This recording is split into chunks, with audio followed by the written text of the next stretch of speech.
42 முதல் 45 வசனங்கள். 1 ராஜாக்கள் 18 அதிகாரம் 42 முதல் 45 வரை. First King chapter 18 verses 42 to 45. Ahab போஜனபானம் பண்ண போனான். ஆகாப் போஜனபானம் பண்ண போனான். பின்பு எலியா கர்மேல் பர்வதத்தினுடைய சிகரத்தின் மேல் ஏறி தரையிலே பணிந்து தன்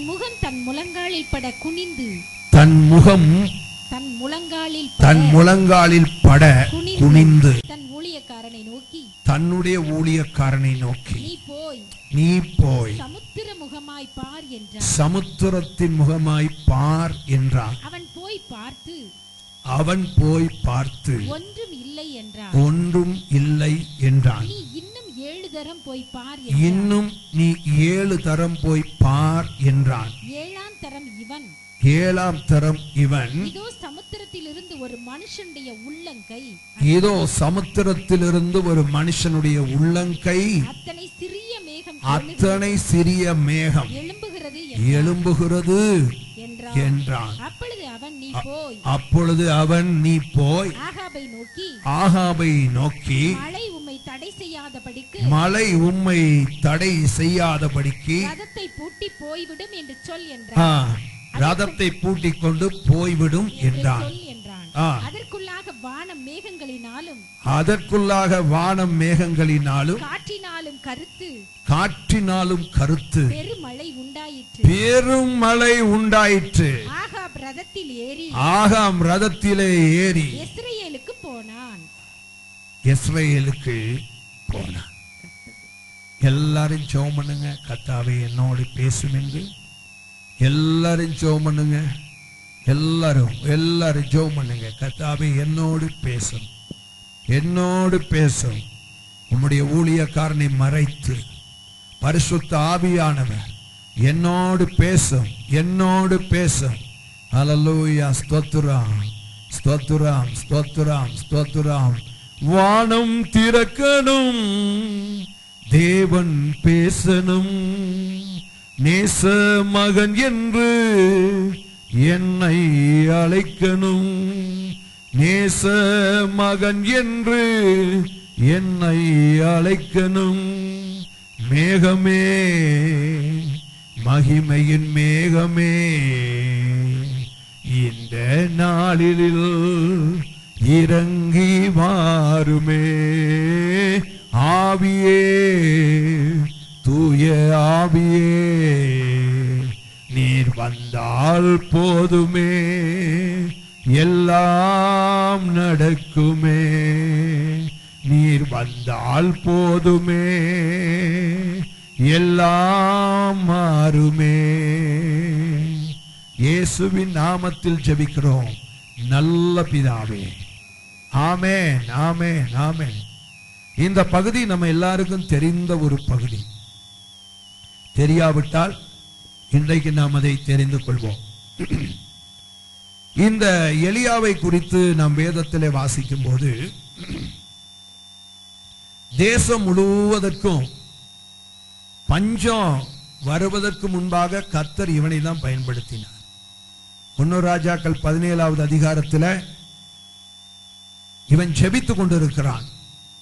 இவன் ஜெபித்துக் கொண்டிருக்கும் போது கர்த்தர் எலியாவை கூப்பிட்டு ஆண்டவர் சொல்லுகிறார், நீ ஆகாப் ராஜாவுக்கு முன்பாக போய் நில் என்று சொல்லுகிறார். எங்க போகணும்? ஆகாப் ராஜாவுக்கு முன்பாக போய் நில் என்று சொல்லி சொன்னார். அங்க போய் நின்று என்ன சொல்ல சொன்னார் என்று சொல்லி 17வது அதிகாரம் 1வது வசனத்திலே நாம் வாசிக்கிறோம். திஸ்பியனாகிய எலியா அந்த தேசத்தின் ராஜாவாகிய ஆகாபை நோக்கி, என்னுடைய வாக்கின்படி அன்றி இந்த வருஷங்களிலே பனியும் மழையும் பெய்யாதிருக்கும் என்று இஸ்ரவேலின் தேவனுக்கு முன்பாக நிற்கிற நான். அப்ப அவன் ஆண்டவருக்கு முன்பாக நிற்கிறேன் என்றால் ஜெபித்துக் கொண்டு இருக்கிறான். ஆண்டவருக்கு முன்பாக நின்று அவன் என்ன செய்கிறான்? ஜெபித்துக் கொண்டிருக்கும் போது கர்த்தர் சொல்லுகிறார், ஆகாபுக்கு முன்பு ஆகாபினிடத்திலே நீ போய் இப்பொழுது நீ பேசணும். என்ன பேச வேண்டும் என்று சொன்னால், இந்த வருஷங்களிலே பனியும் மழையும் பெய்யாதிருக்கும் என்று அங்கே போய் நீ சொல்லு என்று சொன்னார். இந்த வருஷங்களிலே எத்தனை வருஷம் மழை பெய்யல? 3.5 years. எத்தனை வருஷம்? அங்க மழை பெய்யவே இல்லை. ஆண்டவர் சொன்னதை அவன் போய் செய்தான். அப்ப அவன் கர்த்தர் அவனை தான் பயன்படுத்தி தேசத்தில் இருந்த விக்கிரகங்கள், அநியாயங்கள், அக்கிரமங்கள் இவைகளினாலே ஆண்டவர் இந்த நிலைமையை தேசத்திலே அனுமதித்தார். அக்கிரமம் பிடிச்ச ராஜா, அக்கிரமமான ஆளுகை, இவைகள் எல்லாம் அங்க இருந்ததுனால ஆண்டவர் என்ன செய்தார் என்று சொன்னால், அந்த தேசத்துல மழையோ பனியோ நான் சொல்லுகிற வரைக்கும் பெய்யாது அப்படின்னு நான் போய் சொல்லுனாரு. போய் சொல்லிட்டான். சொன்னதுல இருந்து பாத்தீங்கன்னு சொன்னா அந்த தேசத்துல பயங்கரமான வறட்சி. பயங்கரமான வறட்சினா பயங்கரமான வறட்சி, சொல்லவே முடியாது, அவ்வளவு வறட்சி. நீங்க பாருங்களேன், ராஜா சொல்லுகிறார் தன்னுடைய விசாரிப்புக்காரனாகிய ஒபதியாவை பார்த்து, நம்முடைய தேசத்துல இருக்கிற மந்தைகள் எல்லாம் செத்து போய்கிட்டு இருக்கு. நம்முடைய தேசத்துல இருக்கிற மந்தைகள் எல்லாம் என்ன செய்கிறது? செத்து போய் கொண்டிருக்கிறது. இந்த மந்தைகள் எல்லாம் செத்து போய் கொண்டிருக்கிற நேரத்தில் ஏன் சாகுது? அதற்கு மேய்வதற்கு என்னல்ல, ஆகாரம் இல்லை. அதற்கு மேய்வதற்கு தேவையான ஆகாரம் இல்லை. சரியா? மேய்வதற்கு தேவையான ஆகாரம் இல்லை. ஆகையினால் ஒன்று செய்ய, நீ தேசத்துல போய் நம்முடைய தேசத்தின் மந்தைகள் எல்லாம் மேய்வதற்கு எங்க புல்வெளி இருக்குன்னு நீ தேடிப்போ அப்படின்னு சொல்லிட்டு வேதத்துல வாசிக்கிறோம். ராஜா இன்னொரு பக்கம் அவர் புறப்பட்டு போறாராம். ராஜாவே ஃபீல்டுல இறங்கி வேலை செய்யறாருன்னா தேசத்துல என்ன பஞ்சம் இருந்திருக்கும்? அப்படித்தானங்க? பின்னால நல்லா கேக்குதா? நல்லா கேக்குதுல்ல? ஓகே, இப்ப நல்லா கவனிக்கணும்.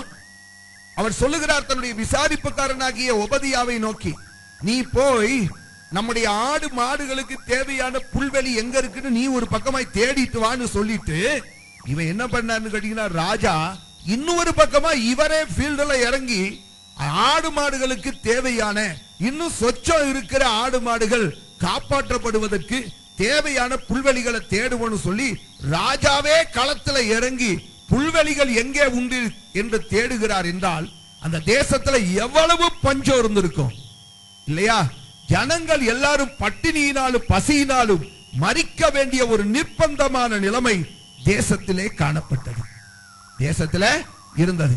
இப்படிப்பட்ட நிலைமை தேசத்திலே காணப்பட்ட போது திடீர் என்று சொல்லி ஒரு நாள் எல்லா ஆண்டவருடைய நடத்துதல் தான். இவன் எந்த மலையின் உச்சிக்கு போனானா?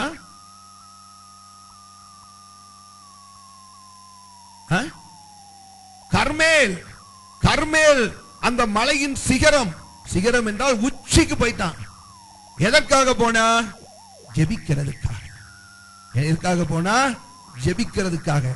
ஜெபிக்க போறதுக்கு முதல்ல ராஜாவை போய் பார்த்து ராஜா கிட்ட சொல்றான், நீ சீக்கிரமாய் புறப்பட்டு ரதத்தை கட்டிட்டு ஓடிடும்.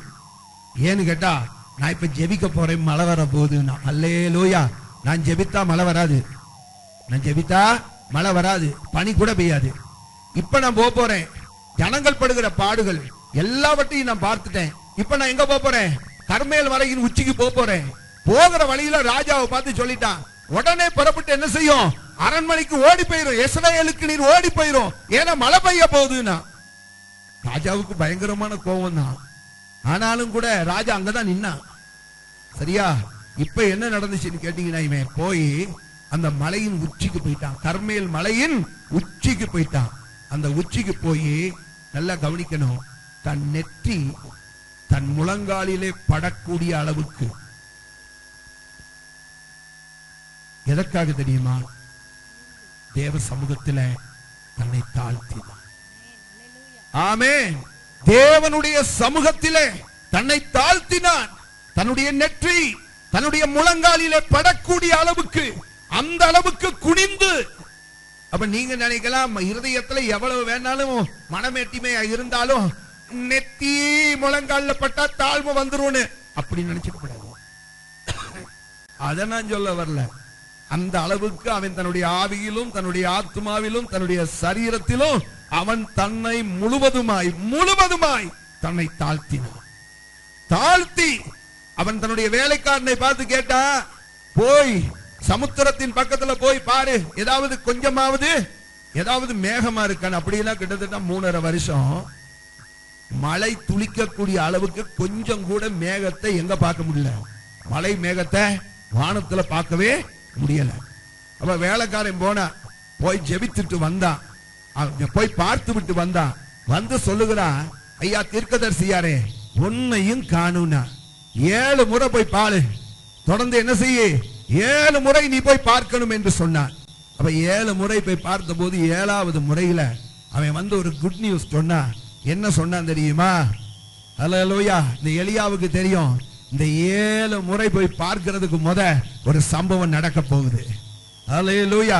எதுக்கு அவன் சொல்லல, மேகத்தை நீ காணும் வரை போய் பார்த்து கொண்டே இரு அப்படின்னு சொல்லல. மேகத்தை காணும் வரை நீ போய் பார்த்து கொண்டே இரு என்று சொல்லவில்லை. ஒரு லிமிட் வச்சிட்டான். 7வது முறைக்குள்ள ஒரு சம்பவம் நடக்கும். அல்லேலூயா. அதையா தீர்க்கதரிசி. அதனாலதான் அவன் வார்த்தையின் படி அல்லாமல் எதுவுமே நடக்காது. ராஜாவுக்கு முன்பாக அவன் போய் சொல்லுகிறான், என் வார்த்தையின் படி மழை பெய்யாது. அல்லேலூயா. அது மட்டுமல்ல, இப்பொழுது பாத்தீங்கன்னு சொன்னா 7 முறை நான் ஜெபித்துக் கொண்டிருக்கும் போது 7 முறை உன்னை போய் பார்க்க சொல்லுவேன். 7வது முறைக்குள்ள ஒரு சம்பவம் நடக்க போகிறது. ஹல்லேலூயா என்று சொன்னான். இதுதான் எலியாவினுடைய விசுவாசம். இதுதான் எலியாவினுடைய விசுவாசம்.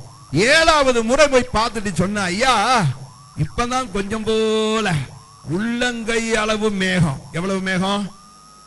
உள்ளங்கை எங்க இருக்கு பாருங்க. உங்க உள்ளங்கைய பாருங்க. உங்களுக்கு உள்ளங்கை இருக்கா? இருக்கலாம். அந்த உள்ளங்கை, இந்த ரேகையெல்லாம் இருக்குல்ல, அந்த ஏரியா தான். விரல் நினைக்கப்படாது, விரல் கிடையாது. விரல்னா இது ரொம்ப ஜாஸ்தி, புரியுதா? மழை ரொம்ப வந்துடும். இது அப்படி இல்லை. எவ்வளவுதான் மேகம்? உள்ளங்கை என்றால்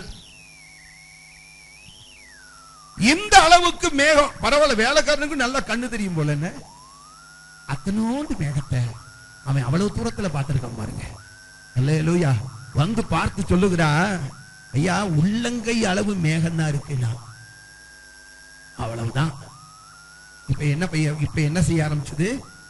அல்லேலூயா. ஒரு பெரிய மழை பெய்ய ஆரம்பித்தது. நான் எதுக்காக இதை பேசுறேன் என்றால், ஒரு எலியா போதும் தேசத்தினுடைய தரித்திரத்தை மாற்ற. அல்லேலூயா. ஒரே ஒரு எலியா போதும் தேசத்தினுடைய வறட்சியை மாற்ற. ஆமென். ராஜா இந்த நாட்கள் எல்லாம், இந்த பஞ்ச நாட்கள் எல்லாம் எத்தனையோ திட்டங்களை போட்டான், எத்தனையோ தீர்மானங்களை போட்டான், எத்தனையோ திட்டங்கள், எத்தனை 5 ஆண்டு திட்டங்கள். இன்னைக்கு இந்தியா அப்படியே தான் இருக்கு இல்லையா? காரணம் என்னன்னு கேட்டீங்கன்னா, திட்டங்களினால் தேசம் முன்னேறாது.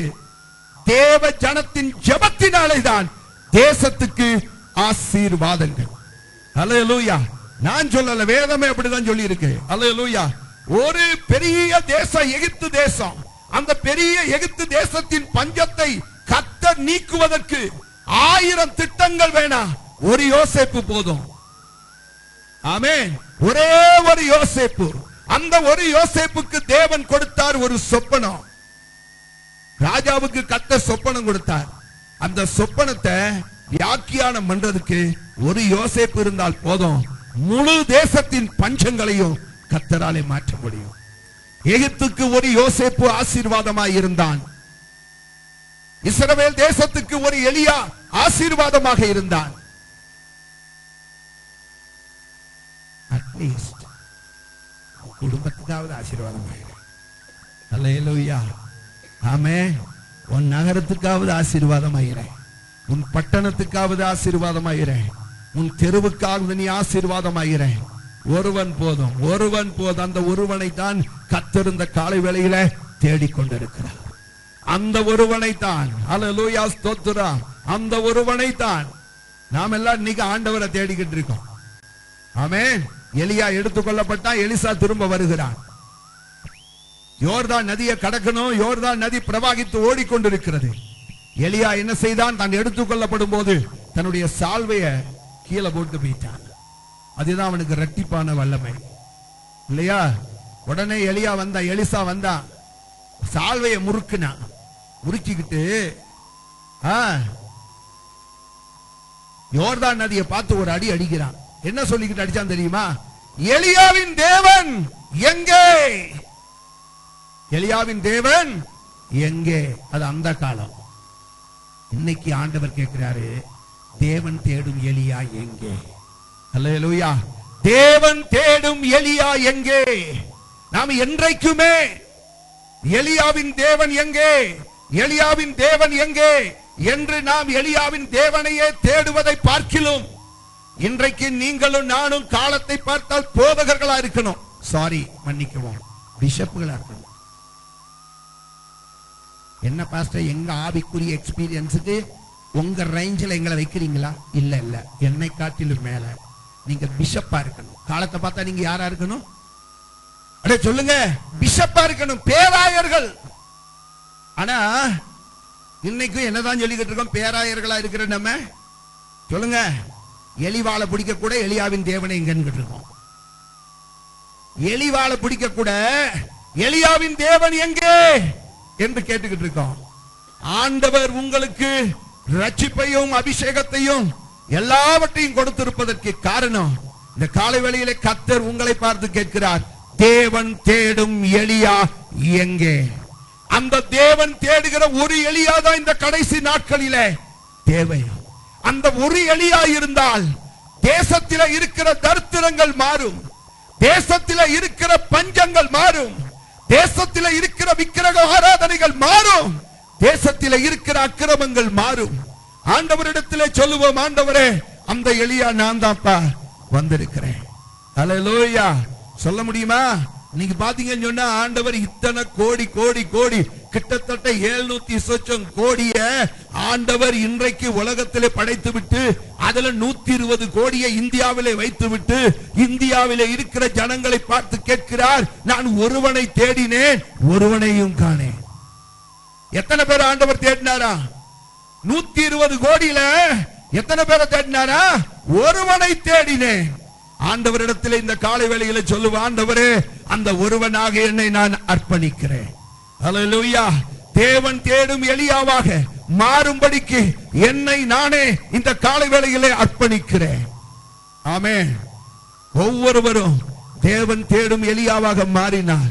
ஒரு எலியாவாலே அந்த தேசம் முழுவதற்கும் ஒரு பயங்கரமான செழிப்பு உண்டாகுமேயானால், பெருமழையின் சத்தத்தின் இரைச்சல் கேட்குமேயானால், ஏன் நம்ம இத்தனை பேர் இருக்கிறோமே? அல்லேலூயா. எலியாவுக்கு கிடைக்காத ஸ்லாக்கியம் எல்லாம் கர்த்தர் நமக்கு கொடுத்திருக்கிறார். அல்லேலூயா. இப்படிப்பட்ட நன்மைகளை எல்லாம் தேவனுடைய பிள்ளைகளாகிய நாம் பெற்ற பிறகு இன்னைக்கும் எலியாவின் தேவன் எங்கே, எலியாவின் தேவன் எங்கே? அவர் எங்கே இல்லை, அவர் இங்கதான் இருக்கிறார், அவர் உன்னோடு தான் இருக்கிறார். ஆமென். இன்றைக்கு நாம் யாரா மாறணும்? உன்னோடு கூட இருக்கிற தேவன் தேடுகிற எலியாவாக நாம் மாறினால் என் நிமித்தம் என் குடும்பத்தில் இருக்கிற தரித்திரங்கள் மாறும், என் நிமித்தம் என் குடும்பத்தில் இருக்கிற வறுமைகள் மாறும், என் நிமித்தம் என் தேசத்தில் இருக்கிற என் பட்டணத்தில் இருக்கிற நிலைமைகள் எல்லாம் மாறும். எத்தனை பேர் விசுவாசிக்கிறீங்க? எத்தனை பேர் விசுவாசிக்கிறீங்க? வெறும் விசுவாசத்தோட போயிடக்கூடாது. அந்த மனுஷனாக மனுஷியாக நான் மாற வேண்டும் என்கிற ஒரு உணர்வு தேவனுடைய பிள்ளைகளாகிய நமக்குள்ள இருக்கணும். அல்லேலூயா. அந்த உணர்வு நமக்குள்ளே இருக்க வேண்டும். எலியா அபிதமாக ஒரு ஆசீர்வதிக்கப்பட்ட ஒரு மனிதனாய் மாறினதற்கு சில காரியங்களை புரியுதாங்க? தேசத்துக்கு நீங்க ஆசீர்வாதமா இருக்கணும். ஆமென். தேசத்துல நீங்க ஜனாதிபதி ஆகாட்டி பரவாயில்ல, தப்பே இல்லை. தேசத்துல நீங்க பிரதமர் ஆகாட்டி பரவாயில்ல, தேசத்துல நீங்க மந்திரி ஆகாட்டி பரவாயில்ல. ஏன்னா எந்த மந்திரியாலும் ஒன்னும் நடக்கல, ஒரு காரியமும் நடக்கல, எல்லா இடத்திலையும் ஒரு குறைவும் தீரல. இந்தியாவில் மட்டும் இல்ல, எந்த உலகத்திலையும். கிரீஸ் நாட்டுல பாத்தீங்கன்னு சொன்னா வெளிநாடுகள்லயே பயங்கரமான போராட்டங்கள். ஏன்னு கேட்டா ஒரு மந்திரியாலையும் ஒரு அரசாங்கத்தாலையும் ஒன்னும் நடக்கல. ஒண்ணு யாரால நடக்காட்டியும் ஒரு எலியாவால எல்லாம் நடக்கும். ஒரு எலியாவால எல்லாம் நடக்கும். ஆமென், ஆமென், ஹல்லேலூயா. தேசத்துல மழை பெய்யும். ராஜாவே நீர் புறப்பட்டு போகும்னா அங்க மழை, பெருமழையின் இரைச்சல் கேட்கும். பெருமழையின் இரைச்சல் கேட்கும். தேசத்துல ஒரு செழிப்பு நிச்சயமாய் உண்டாகும். அப்படிப்பட்ட எலியாவாக நீங்களும் நானும் மாறணும். அப்படிப்பட்ட எலியாவாக ஆமென் நீங்களும் நான் என்ன செய்யணும்? மாறணும். எலியாவை கர்த்தர் அவிதமாய் பயன்படுத்தினதற்கு சில காரியங்களை நான் உங்களோடு கூட பகிர்ந்து கொள்ள விரும்புகிறேன். யாக்கோபு நிருபக்காரர் தான் சொல்லுகிறார், அந்த எலியாவை குறித்து சொல்லும் போது, எலியா என்பவன் ஒன்னும் பிரமாதமான ஆள் கிடையாது. அவன் நம்மை போலவே பாடுள்ள மனுஷன் தான். நம்மை போலவே பாடுள்ள மனுஷன். நமக்கு என்னென்ன பாடுகள் எல்லாம் வந்துச்சோ அத்தனை பாடுகளையும் சந்தித்த மனிதன் யார்? எலியா. அவன் நம்ம இன்னைக்கு அநேக நேரத்தை சொல்றான், எலியா கூட நம்ம ஒப்பிட முடியுமா? எலியா ஒண்ணு விசேஷ மனுஷன் கிடையாது. நம்மை போல பாடுள்ள மனுஷன், நம்மை போன்ற மனுஷன் தான் எலியா. ஆனால் அவனிடத்திலே அவனுடைய அர்ப்பணிப்புகள் தான் கர்த்தர் அவிதமாய் அவனை விசேஷித்த ஒரு கிருபை பெற்றவனாக அவனை மாற்றுவதற்கு காரணமாக இருந்தது. காரணம் என்ன? வாசியுங்கள். 1 ராஜாக்கள் 19வது அதிகாரம் 4வது 8வது வசனங்கள். 1 King chapter 19 verses 4 and 8. அவன் வனாந்தரத்தில் ஒரு நாள் பிரயாணம் போய், அவர் வனாந்தரத்திலே ஒரு நாள் பிரயாணம் போய் ஒரு சூரை செடியின் கீழ் உட்கார்ந்து, சூரை செடியின் கீழே உட்கார்ந்தார். தான் சாக வேண்டும் என்று கோரி, ஆமா, தான் சாக வேண்டும் என்று கோரி, போதும் கர்த்தாவே, போதும் கர்த்தாவே, என் ஆத்துமாவை எடுத்துக்கொள்ளும். ஆமா, என்ன நடந்துச்சு? 400 பேரு பாகால் தீர்க்கதரிசிகளை போட்டு தள்ளிட்டான். என்ன பண்ணிட்டா? பாகால் தீர்க்கதரிசிகள் 400 பேரு அத்தனை பேரையும் போட்டு தள்ளிட்டான். ஒரு வைராக்கியம். இவர்களால தான் தேசத்திலே இப்படிப்பட்ட ஆசீர்வாதம் இல்லாமல் தேவனுடைய கோபாக்கினை வருவதற்கு காரணம் என்று சொல்லி கிட்டத்தட்ட 400 பேர் பாகால் தீர்க்கதரிசிகள். ஒருத்தனை கூட தப்ப விடாதீங்கன்னு சொல்லி பிடிச்சு அத்தனை பேரை என்ன செஞ்சிட்டான்? களத்தை சீவிட்டான். இது யாரு கேள்விப்பட்டுட்டா? இப்ப எசபேல் கேள்விப்பட்டுட்டா. எசபேல் யாரு? ஆகாப் ராஜாவின் மனைவி. புரியுதாங்க? இது ஆண் பேய் என்றால் அது பெண் பேய். ஆகாப் ஆண் பேய் என்றால் எசபேல் பெண் பேய். அது ஒரு பேய் தான். அந்த பேய் பாத்தீங்கன்னு சொன்னா இப்படி நம்முடைய ஏன்னு கேட்டீங்கன்னா இந்த 400 தீர்க்கதரிசிகளையும் எசபேல் தான் அரண்மனையில வச்சு சாப்பாடு போட்டு வளர்த்திருக்கிறா. என்ன செஞ்சிருக்கிறா? பாம்புக்கு பால் ஊத்துவது போல இவ வீட்டுக்குள்ளேயே வச்சு அவர்களுக்கு சாப்பாடு போட்டு வளர்த்திருக்கிறான். புரியுதா? இப்படி வளர்த்தவர்களை இவன் என்ன பண்ணிட்டான்? போட்டு தள்ளிட்டான் 400 பேரை. புரியுதாங்க? கர்த்தரே தேவன் என்று அவர்கள் சொன்ன உடனே இப்ப கர்த்தரே தேவன் என்று சொல்றது ரொம்ப லேட்டுப்பான்னு சொல்லி கர்த்தரே தேவன் என்று அறிந்து கொண்டவர்களையும் சேர்த்தே போட்டான். முடிச்ச உடனே பாத்தீங்கன்னா இப்ப யாருக்கு கோபம் வந்துருச்சு? இத கேள்விப்பட்ட உடனே எசபேல் இவனை கொலை செய்யணும் அப்படிங்கிற எண்ணத்தோடு கூட யார நம்ம ஆட்கள் 400 பேரை காலி பண்ணிட்டான். இங்க இருந்து குறி சொல்லிக்கிட்டு இருக்காயா, இவனை இங்க வைக்கவே கூடாது, இவன் சொல்றதெல்லாம் தேசத்துல நடக்குது, இவனை உயிரோட வைக்க கூடாதுன்னு சொல்லி அவனை அழிப்பதற்காக முயற்சிகளை அவள் செய்து கொண்டிருந்தாள். யாரு? எசபேல். உடனே இத கேள்விப்பட்ட சொல்லுங்க யாரு? எலியா. மனுஷன் தானே. அவர் என்ன பண்ணார் கேட்டீங்கன்னா, இங்க இருந்தா நம்ம உயிருக்கு ஆபத்துன்னு சொல்லிட்டு ஒரு நாள் பிரயாணம் நான் ஸ்டாப் ஓட்டமா ஓடின. ஓட்டமும் நடையுமாய் ஓடி களைச்சு போயிட்டான். களைச்சு போய் என்ன பண்ணான்னு கேட்டீங்கன்னா ஒரு சூர செடியின் கீழே போய் படுத்துக்கிட்டான். அவனுக்கு தெரியும் இங்க அந்த அம்மா வரவே வராது. யார் பேசுறது?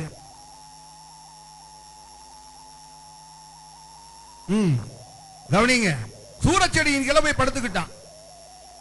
அப்படி அவன் படுத்து இருக்கும் போது வாசிங்க, தான் சாக வேண்டும் என்று கோரி, போதும் கர்த்தாவே. அதனாலதான் சொன்னேன், நம்மை போல பாடுள்ள மனுஷன். நம்மள அப்படிதான பிரச்சனை வந்தா என்ன செய்வோம் சொல்லுங்க? செத்து போனா நல்லதுன்னுவோம். பிரச்சனை தீர்ந்த பிறகு சிஸ்டர் சாக விரும்புறீங்களான்னு கேட்டா இல்ல பாஸ்டர் அப்படின்னு. கர்த்தர் ஏற்கனவே சங்கீதம் 91:16 எனக்கு கொடுத்துட்டார் பாஸ்டர், நீங்கள் இப்ப சாக வேண்டாம். அப்புறம் பிரச்சனை வந்து அடுத்தது என்ன சொல்லுவோம்? இருக்கிறதோட செத்து போனா நல்லதுன்னு. இதே தான் அவனும் சொன்னான். அதனாலதான் சொல்றேன், நம்ம போலவே தான் அவனும். அதனால எலியாவை ஒன்னும் ஒரு தெய்வீகமான ஒரு மனுஷனா நீங்க நினைக்க வேண்டாம். நம்மள மாதிரியே தான், சாதாரண மனுஷன். வாசிங்க. தான் சாக வேண்டும் என்று கோரி போதும் கர்த்தாவே என் ஆத்துமாவை எடுத்துக்கொள்ளும். ஆமா, எல்லாம் போதும் ஆண்டவரே, நீர் கொடுத்த சாப்பாடும் போதும், ஊழியமும் போதும், எல்லாம் போதும். புரியுதா? ஆமா, நான் சொன்ன தீர்க்க தரிசனமும் போதும், எல்லாம் போதும் ஆண்டவரே. என் ஜீவனை என்ன செய்யும்? எடுத்துக்கொள்ளும். நான் என் பிதாக்களை பார்க்கிலும் நல்லவன் அல்ல என்று ஆமா, ரொம்ப தாழ்த்துறார் அந்த நேரத்தில். நான் என் பிதாக்களை பார்க்கிலும் நல்லவன் அல்ல என்று சொல்லி ஒரு சூரை செடியின் கீழ் படுத்துக்கொண்டு நித்திரை பண்ணினான். ஆனாலும் என்னன்னு கேட்டீங்கன்னா, ஒரு கிருபை. சாகுற அளவுக்கு அவன் விரும்பினாலும், நீங்க எல்லாம் அப்படி சாக விரும்புற அளவுக்கு இருந்தீங்கன்னா உங்களுக்கு எத்தனை பேருக்கு தூக்கம் வரும்? எத்தனை பேருக்கு தூக்கம் வரும்? சாவ விரும்புற அளவுக்கு அவன் இருந்தாலும் தூக்கம் வந்துச்சுன்னா அது கிருபை தானே. ஆமென். நிறைய பேர் சொல்லுவாங்க, பாஸ்டர் பிரஷர் ஜாஸ்தி ஆயிடுச்சு, ஏன் தூக்கமே இல்லை பாஸ்டர். எப்படி பாஸ்டர் தூக்கம் வரும்? எனக்கு என்ன பிரச்சனை இருக்கு தெரியுமா? அதுக்கு கிருபை வேணியா. தூங்குறது நான் என்ன சொல்றேன்னு கேட்டீங்கன்னா, ஸ்லீப்பிங் ரோஸை போட்டு தூங்குறது, காஃப் சிரப்பை குடிச்சு தூங்குறதெல்லாம் அது கிருபை கிடையாது. அதெல்லாம் டோஸ், மப்பு. புரியுதா? அதெல்லாம் கிருபை கிடையாது. பிரச்சனையின் மத்தியில தூங்குறோம்ல, அதையா கிருபை. என்ன அல்லேலூயா. அந்த கிருபையை கர்த்தர் எனக்கெல்லாம் கொடுத்திருக்காரு. நான் ஏகப்பட்ட பிரச்சனைகளை சந்திப்பேன், அதனால சாப்பிடாம இருக்க மாட்டேன். நான் சாப்பிட்டுவேன். ஏன்னு கேட்டா, நாங்கெல்லாம் ஆகார் மாதிரி. யார் மாதிரி? ஆகார். ஆகார் யார் தெரியுமா? யாரு? ஆபிரகாமோட சித்தி. யாரு? ஆபிரகாமின் மறுமனையாட்டி இல்லையா? ஆபிரகாமுடைய மறுமனையாட்டி. அவளை பாத்தீங்கன்னு சொன்னா விரட்டி விட்டாங்க வீட்டை விட்டு. குழந்தையும் தூக்கிட்டு போனான். போற நேரம் என்ன சும்மா அனுப்பல. ஆபிரகாம் தான். ஆபிரகாம் மனைவி கொடுக்கல. ஆபிரகாம் என்ன பண்ணான்னு கேட்டீங்கன்னா, ஒரு துருத்தி ஃபுல்லா தண்ணி, பெரிய துருத்தி ஃபுல்லா தண்ணி, ஒரு கூட நிறைய அப்பம், எல்லாத்தையும் கொடுத்து அனுப்பினாரு. அந்த அம்மாவுக்கு பாத்தீங்கன்னு சொன்னா எதிர்காலத்தை பத்தி ரொம்ப கவலை தான். ஆனாலும் அப்பத்தை எல்லாம் காலி பண்ணிடுச்சு. நான் சொல்லலையா, பைபிள்ல பாருங்க, அது ஒரு கிருபை தான். ஆமென். அவ்வளவு துக்கத்திலையும் பாத்தீங்கன்னு சொன்னா தண்ணியவும் காலி பண்ணிருச்சு. தண்ணிய காலி பண்ணா கூட பரவாயில்ல, அப்ப அவ்வளத்தையும் காலி பண்ணிருக்கு. அது ஒரு கிருபை தான். உங்களுக்கு எத்தனை பேருக்கு அந்த கிருபை இருக்கு? எனக்கு இருக்கு. நான் என்னதான் பிரச்சனையா இருந்தாலும் சரி, படுத்தா தூங்கிடுவேன். அல்லேலூயா. ஒருவேளை அந்த பிரச்சனையின் களைப்போ தெரியல, படுத்தா தூங்கிடுவேன். சிலர் பாத்தீங்கன்னா 2 நாள் வேணாலும் தூங்காம இருப்பாங்க. 2 நாள் வேணாலும் தூங்காம இருப்பாங்க. ஆனா நான் பாத்தீங்கன்னு சொன்னா, நீங்க கேட்டு பாருங்களேன், என் வீட்டுல நான் படுத்த ஜம்முன்னு உடனே தூங்கிடுவேன். அப்ப அது ஒரு கிருபை. அந்த கிருபை வேணும். நாங்க அதை எலியா கிட்ட இருந்து வாங்கிக்கிட்டோம். அல்லேலூயா. யார்கிட்ட இருந்து வாங்கிக்கிட்டோம்? சொல்லுங்க. நீங்க எலிவாள் பிடிக்கிற பிரச்சனை வந்தாலும் சரிதான், தூக்கமே இல்ல பாஸ்டர். ஏன்னா எலிவாளை பிடிக்க வேண்டியது இருக்கு. என்ன பிடிக்க வேண்டியது இருக்கு? எலிவாழை. புலிவாழை பிடிக்கிறதுக்காக தூக்கம் வரலன்னா பரவாயில்ல, இதுக்கு போய் உனக்கு தூக்கம் வரலன்னா என்னையா பிரச்சனை? தூக்கம் நல்லா வரணையா. ஏன்னு கேட்டா, பிரச்சனை வந்தாலும் அந்த பிரச்சனையை சந்திக்கிற எலியா கர்த்தருக்கு பிரியமானவன். கர்த்தர் தமக்கு பிரியமானவனுக்கு பிரச்சனைகளின் நடுவிலையும் ஜீரணத்தையும் கொடுப்பார், தூக்கத்தையும் கொடுப்பார். அல்லேலூயா. ஆமே ஆமே. தூக்கம் நல்லா இருக்குன்னா சிலர் சொல்லுவாங்க, நாங்க டேப்லெட் போடாம தூக்கமே வரலன்னு. அந்த டேப்லெட் உனக்கு மேல ரொம்ப பிரியமா இருக்கு. அந்த டேப்லெட் உன் மேல ரொம்ப பிரியமா இருக்கு. அது தூக்கம் கிடையாது. என்ன பிரச்சனை இருந்தாலும் கர்த்தர் நமக்கு தூக்கம் தருவார். இவன் பாத்தீங்கன்னு சொன்னா, எசபேல் கையில் அகப்பட்ட சாவுதான். ஆனா சாவா இருந்தாலும் என்ன பண்ணா? நல்லா தூங்கினா. வாசிங்க. ஒரு சூரை செடியின் கீழ் படுத்துக்கொண்டு நித்திரை பண்ணினான். அப்பொழுது ஒரு தூதன் அவனை தட்டி எழுப்பி, ஆமென், ஒரு தூதன் அவனை தட்டி எழுப்பி, எழுந்திருந்து போஜனம் பண்ணு என்றான். ஆமா, அந்த காட்டுக்குள்ள இவனுக்கு இருந்த ஒரு கவலை தான், சாப்பாடு. எழுந்திருந்து போஜனம் பண்ணு என்றான். அவன் விழித்து பார்க்கிற போது ஆ. இதோ தழலில் சுடப்பட்ட அடையும் ஆ. ஒரு பாத்திரத்தில் தண்ணீரும் ஆ. அவன் தலைமாட்டில் இருந்தது. ஆமா, ஒரு தூதன் வந்து அப்படியே தட்டி சாப்பாடு ரெடியா இருக்கு சாப்பிடுன்னு அவன் போயிட்டான். போய் எந்திரிச்சு பார்த்தான். அங்க பாத்தீங்கன்னு சொன்னா சுட சுட அடை, அடை ஒரு பாத்திரத்துல தண்ணி, ரெண்டையும் பாத்தீங்கன்னா நல்லா சாப்பிட்டான். சாப்பிட்டு என்ன தெரியுமா பண்ணா, திரும்பவும் படுத்துக்கிட்டான். படுத்துக்கொண்டான். சிலருக்கு இதே வேலைதான். சாப்பிடுவான் படுப்பான், சாப்பிடுவான் படுப்பான், சாப்பிடுவான் படுப்பான். எலியாவுக்கு அப்படி ஆகி போச்சு. சாப்பிட்டு என்ன செஞ்சுட்டா, திரும்பி ஆண்டவர் அடையை கொடுத்தது நீ படுப்பதற்காக அல்ல, கர்த்தருக்காக நடப்பதற்காக. ஆமென். ஆண்டவர் அடையை கொடுத்தது நீ சோம்பலாய் இருப்பதற்காக அல்ல, சுறுசுறுப்பாய் கர்த்தருக்காக ஓடுவதற்காக. ஆமென். இவன் பாத்தீங்கன்னா சாப்பிட்டு படுத்துக்கிட்டான். வாசிங்க. கர்த்தருடைய தூதன் திரும்ப இரண்டாம் தரம் வந்து திரும்பவும் வர வச்சுட்டான் பாருங்களேன்.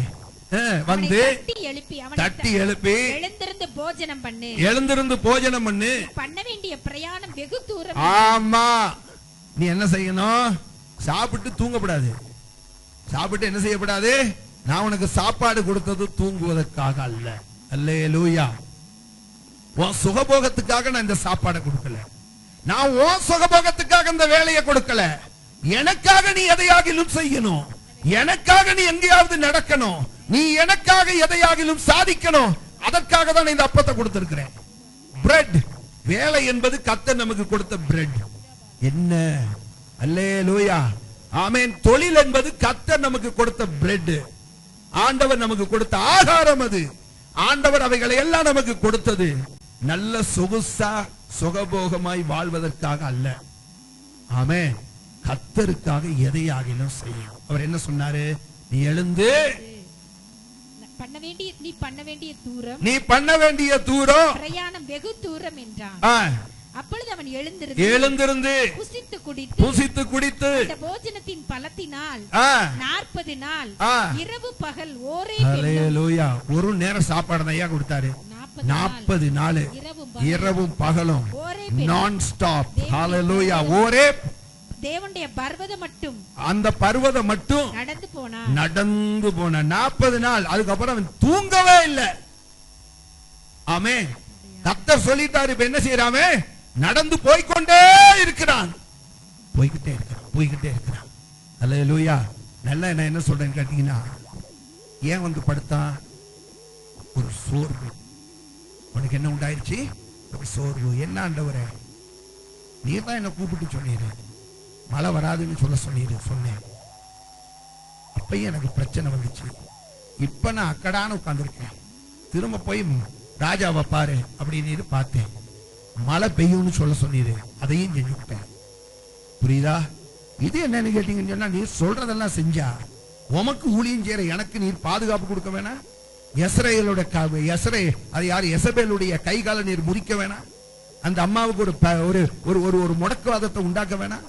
நான் உமக்காக ஊழியம் செய்யற, நீர் என்ன ஓட வைக்கிறீர அப்படின்னு சொல்லிட்டு இவனுக்கு ஒரு பெரிய சோர்வு என்ன உண்டாயிடுச்சு. அட சொல்லுங்க, ஆண்டவருக்காக ஏதோ வைராக்கியமா ஜீவிக்கும் போது நம்ம வாழ்க்கையில் இதே மாதிரி சூழ்நிலைகள் வருகிற வேளையில நமக்கு என்ன உண்டாகும், சோர்வு. நமக்கு சோர்வு உண்டாகுமா உண்டாகாதா, சொல்லு கோயிலா, உண்டாகுமா உண்டாகாதா? ஆண்டவருக்காக எங்க வீட்டுல நான் ஒரு ஆள் தான் இருக்கேன், ஆண்டவருக்காக ஜீவிக்கிறேன், ஆண்டவருக்காக வைராக்கியமா இருக்கிறேன், திருட்டுத்தனமா பைபிள் வாசிக்கிறேன், ஜெபம் பண்றேன், கர்த்தருக்காக வைராக்கியமா இருக்கிறேன். எனக்கு இந்த பிரச்சனை வருதுன்னா கிறிஸ்துமஸ் கொண்டாடுவியா, சொல்லு, மாட்டல்ல? கொண்டாடுவியா? நான் கொண்டாடவே மாட்டேன்ல, அதனாலதான் ஒன்ன கேட்டேன். நான் கிறிஸ்துமஸ் பத்தி தானே கேட்டேன். கவனி, நமக்கு அந்த நேரம் பார்த்தீங்கன்னு சொன்னா நமக்கு ஒரு சோர்வு உண்டாகும். உண்டாகுமா உண்டாகாதா? பெரிய தீர்க்கதரிசி அவன் சொல்லுகிற, ஆண்டவரை போதும்பா போதும், உன் வார்த்தையை கேட்டதும் போதும், உன் ஊழியமும் போதும், நீ சொன்னதை நம்ம அங்க சொன்னதும் போதும், எல்லாம் போதும். இப்ப நான் உங்ககிட்ட ஒரே ஒரு வார்த்தை கேட்கிறேன், சீப்பை எடுத்துரும் போதும்பா, நான் ரொம்ப பாடுபடுறேன். அவ்வளவு சோர்வு வாழ்க்கையில அந்த சோர்வுல அவன் படுத்திருக்கிறான். சோர்வுல கர்த்தருடைய வார்த்தைக்கு கீழ்ப்படுகிறான் பாருங்க, அவனுக்கு விசேஷித்த ஆசீர்வாதங்கள் உண்டு. ஆமென். என்ன சோர்வு? சோம்பல் வேற, சோர்வு வேற. சோம்பல் வேற, சோர்வு வேற. புரியுதா? இந்த சோர்வு என்பது நமக்கு ஏற்படுகிற, தேவனுடைய பிள்ளைகளாகிய நமக்கு கர்த்தரை நாம் வைராக்கியமாய் தேடி கர்த்தருக்காக நம்ம வைராக்கியமாய் ஜீவிக்கும் போது நம்முடைய ஜீவியத்துல பிசாசு பயங்கரமான போராட்டங்களை கொண்டு வரான். கர்த்தர் அதை அனுமதிக்கிறார். அப்படி தேவன் தம்முடைய பிள்ளைகளாகிய நம்முடைய வாழ்க்கையில பிசாசு கொண்டு வருகிற போராட்டங்களை எல்லாம் அனுமதிக்கும் போது நம்ம வாழ்க்கையில ஒரு சோர்வு உண்டாகும். அப்படி எனக்கு சோர்வே வராதியா அப்படின்னு சொல்றவங்க எல்லாம் ஒரு அல்லேலூயா போடுங்க. ஏன்னா யாரும் போட மாட்டீங்கன்னு எனக்கு தெரியும். போட முடியாதியா. ஆமென். அப்படி சோர்வடைஞ்சவங்க வேதத்துல நிறைய பேர் இருக்கிறாங்க. ஆனால் சோர்வு வருவது தவறல்ல. சோர்வு வரட்டும். அந்த சோர்வின் நடுவிலே கர்த்தர் உன்னை தட்டி எழுப்பி தன்னுடைய வார்த்தைகளை சொல்லும் போது அந்த சோர்வுக்கு நடையுள்ள நம்ம கீழ்ப்படுகிறோம் இல்லையா? ஆமென். அந்த எலியாவின் மூலமாகத்தான் தேசத்திலே ஒரு ஆசீர்வாதம் உண்டாகும். அந்த எலியா எல்லா இடங்களிலுமே ஆசீர்வாதமாய் இருப்பார். இந்த எலியாவை நீங்க பாத்தீங்கன்னு சொன்னா சோர்வின் நடுவிலே சோர்ந்து போயிட்டான். என்ன ஆண்டவர் என்ன இப்படி கைவிட்டுறாரு? அடிக்கடி கைவிட்டுறாரு. ஒரு முறையா ரெண்டு முறையா அடிக்கடி என்ன கைவிட்டுறாரு? அவர் சொல்லுகிறதெல்லாம் நான் செய்கிறேன். வசனத்துக்கு என்னை அர்ப்பணித்து இருக்கிறேன். வசனத்தின்படியே ஜீவிக்கணும்னு நினைக்கிறேன். ஆனாலும் கூட அநேக வேளைகளில் கர்த்தர் என்னை கைவிட்டது போல நான் உணர்கிறேன். அப்படி ஒரு சோர்வு. அந்த சோர்வுல தான் போய் அப்படியே படுத்துறேன். இனி என்ன ஊழியம் எல்லாம் வேண்டாம். புரியுதா? பேசாம படுத்திருப்போம். புரியுதா? சூரச்செடியின் கீழே படுத்திருப்போம். அப்படியே நம்ம உயிர் போகட்டும், ஜீவன் போகட்டும், இனி நமக்கு எல்லாம் போதும் என்று தான் அவன் படுத்திருந்தான். கர்த்தர் தட்டி எழுப்புகிறார். சோர்ந்து போகிற அவனை பார்த்து சொல்லுகிறார், எலும்பு. எலும்பிட்டான். சாப்பிடு. சாப்பிட்டான். நீ இன்னும் போக வேண்டிய தூரம் வெகு தூரம். நீ இன்னும் 40 days நடக்கணும். சாப்பிடுனாரு. சாப்பிட்டான். எந்திரினாரு. எந்திரிச்சான். போனாரு. போயிட்டான். அந்த சோர்வுல கர்த்தருடைய வார்த்தையை கீழ்ப்படுகிற பாருங்க, அதுதான் முக்கியம். அந்த சோர்வுகளை பிசாசு நமக்கு தருவான். ஆனா அந்த சூழ்நிலையில கீழ்ப்படிவது எல்லாம் இருக்கிற நேரம் கீழ்ப்படிவது வேறு. ஆனா சோர்ந்து போயிருக்கிற நேரத்துல நம்முடைய உள்ளான மனுஷன் சோர்ந்து போயிருக்கிறான், பலவீனம் அடைஞ்சிருக்கிறான், பிரச்சனைகளுக்கு மேல பிரச்சனைகளை சந்தித்து நொந்து வெந்து நூலா இருக்கிறான். அந்த நேரம் கர்த்தருடைய வார்த்தைக்கு செவி கொடுப்பது அது ஆசீர்வாதமாக இருக்கும். ஆமென். ஹல்லேலூயா. ஆமென். அந்த சூழ்நிலையில சோர்ந்து போகிறவன் முழு தேசத்துக்கும் அவன் ஆசீர்வாதமாக இருப்பான். அந்த சூழ்நிலையிலே கர்த்தருடைய சோர்ந்து போயிருக்கும் போது கர்த்தருடைய வார்த்தைகளை கேட்கிறவன், அதன்படி செய்கிறவன் முழு தேசத்துக்கும் அவன் ஆசீர்வாதமாய் இருப்பான். அதனால சோர்வுல நம்ம எப்படி இருக்கணும் சொல்லுங்க? சோர்வா இருக்கட்டும். ஆனாலும் கர்த்தருடைய வார்த்தையை கேட்பட்டு அதை செயல்படுத்துவதற்கு நம்ம ஆயத்தமா இருக்கணும். நீங்க வேதத்துல வாசிச்சு பாருங்க. லூக்கா எழுதின சுவிசேஷத்துல பேதுரு வந்து கடற்கரையில் இருக்கிறான். சோர்ந்து போன நிலைமையில தான் அவன் அங்க வந்து உட்கார்ந்து இருக்கிறான். உள்ளத்துல பயங்கரமான சோர்வு. என்ன சோர்வு தெரியுமா? மீன் பிடிக்கிறதுக்காக போனா இரவு முழுவதும் அவன் பிரயாசப்பட்டு மேக்சிமம் அவனால எவ்வளவு முயற்சி செய்ய முடியுமோ அவ்வளவு முயற்சி செஞ்சு அத்தனை முயற்சிகளை அவன் செய்த பின்பு வசனம் சொல்லியிருக்கு, ஒரு மீன் கூட அவனுக்கு என்ன செய்யல? அகப்படவில்லை. புரியுதாங்க? ஒரு மீன் கூட அகப்படல. காலையிலேயே படகு எடுத்துட்டு கரைக்கு வந்துட்டான். கரைக்கு வந்து ஒண்ணுமே கிடைக்கலன்னா எப்படி இருக்கும்? இப்ப பாத்தீங்கன்னா பிசினஸுக்காக போறோம். போய் எல்லாம் கிடைச்சிருச்சுன்னு வைங்க, போற இடமெல்லாம். இப்ப ஃபார் எக்ஸாம்பிள் நம்ம சபையில இந்த பழைய பொருள் எல்லாம் வாங்குறவங்க நிறைய பேர் இருக்காங்க. அவங்க பாருங்க போறாங்க. போற நேரமே வீட்டை விட்டு பெறப்பட்டு ஒரு 1/2 கிலோமீட்டருக்குள்ள போகிறதுக்குள்ள கூப்பிட்டு, இந்தாங்க இதெல்லாம் உங்களுக்காக தான் வச்சிருக்கேன், எல்லாம் எடுத்துட்டு போங்க அப்படின்னு நமக்கு நிறைய பொருள் கிடைக்குதாங்க. பாத்தீங்கன்னா சந்தோஷம் பொங்குதே சந்தோஷம். வாய்க்குள்ளே ஒரு பாட்டு முணுமுணுக்கும் தெரியுமா? அட சொல்லுங்க. துதி எடுத்தான் சத்தாவோடுவான். வாய்க்குள்ளேயே ஒரு பாட்டு. ஆனா நீங்க போனீங்க அன்னைக்கு சாயங்காலம் வரைக்கும் எல்லாம் போயிட்டு வந்துட்டீங்க, சாயங்காலம் வரைக்கும் ஒண்ணுமே கிடைக்கல, ஒண்ணும் கிடைக்கல. இப்ப பாடிக்கிட்டு வரணும், துதி எடுத்தான் சத்தம் ஓடுவா. இந்த பாட்டு இப்ப பாடணும். சந்தோஷம் பொங்குதே, இந்த பாட்டு இப்ப பாடணும். என்ன செய்வோம்? வீட்டுக்கு வந்து சோர்ந்து படுக்கணும். அப்படித்தானே சிஸ்டர்? அட சொல்லுங்க, என்னைக்காவது உங்க வீட்டுக்காரர் அப்படி படுத்திருக்காரா? சொல்லுங்க சிஸ்டர். இருக்குல்ல? ஆமா, ஒண்ணும் கிடைக்கல, ஒண்ணும் கிடைக்கல. நம்ம வேலைக்கு போறோம், வேலைக்கு போறோம், ஒருத்தர் நம்மள வேலைக்கு கூப்பிடல. உள்ளம் சோர்ந்து போகுமா போகாதா? உள்ளம் சோர்ந்து போகுமா போகாதா? இப்ப என்ன செய்யறான்? பேதுரு வந்து எங்க உட்கார்ந்துட்டான்? கடற்கரையில உட்கார்ந்து இருக்கான், சோர்ந்து போய். இப்ப இயேசு வருகிறார். இந்த சோர்ந்து போய் ஆத்மாவிலும் களைப்பு, சரீரத்திலும் களைப்பு. ஏன்னா முழுவதும் பிரயாசப்பட்டான், முழுவதும் பிரயாசப்பட்டான், ஒண்ணும் கிடைக்கல. ஆண்டவர் சொல்றாரு, பேதுருவே உன் படகை கொஞ்சம் ஆழத்துக்குள்ள கொஞ்சம் உள்ள தள்ளி கொண்டு போங்கிறாரு. இதை கேட்கிறதே, இதுக்கு கீழ்ப்படுகிறதே ரொம்ப கஷ்டமான வார்த்தை. உள்ளம் சோர்ந்து போயிருக்கிறது. 5வது அதிகாரம் 5வது வசனத்துல நீங்க வாசிச்சு பாத்தீங்கன்னா சொல்லப்பட்டிருக்கிறது, அதற்கு சீமோன், ஐயரே ரா முழுவதும் பிரயாசப்பட்டோம், ரா முழுவதும். நாங்க எப்பெல்லாம் பிரயாசப்பட்டோம்? இரவு முழுவதும் பிரயாசப்பட்டோம், ஒண்ணு கூட கிடைக்கல, நொந்து போய் வந்திருக்கிறோம். நாங்க எப்படி இருக்கிறோம்?